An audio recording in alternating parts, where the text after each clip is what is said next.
মধ্যে কোনো হিংসা না রাখা।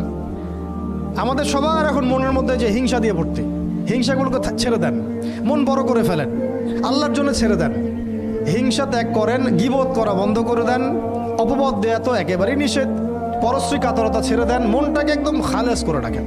একজন সাহাবী সম্পর্কে নবীজি বলছেন, এই যে এখন যে সাহাবী ঢুকবে মসজিদে ও জান্নাতি, সবাই আগ্রহ নিয়ে বসে আছে, কে এসে ঢুকলেন জান্নাতি। পরের দিনও সেম কথা, এখন যে ঢুকবে সে জান্নাতি। সেম সাহাবী ঢুকলেন, পরের দিনও সেম কথা, এখন যে ঢুকবে সে জান্নাতি। সেম সাহাবী ঢুকলেন। এবার একজন সাহাবী কৌশল করে তার বাসায় গেলেন, দেখি তো কি আমল করে সে।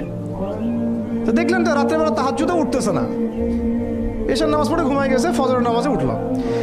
3 দিন থাকলেন, 3 দিন সেম সেম। তখন তিনি বললেন, আচ্ছা ভাই, তোমার ব্যাপারে নবীজি এরকম মন্তব্য করেছেন, তোমাকে তো এমন কোনো খাস আমল করতে দেখলাম না। তো তিনি বলছেন, আচ্ছা একটা বিষয় হতে পারে, আমি অত বেশি আমল হয়তো করি না, কিন্তু আমি যখন ঘুমাতে যাই আমি সবাইকে মাফ করে দিয়ে ঘুমাই।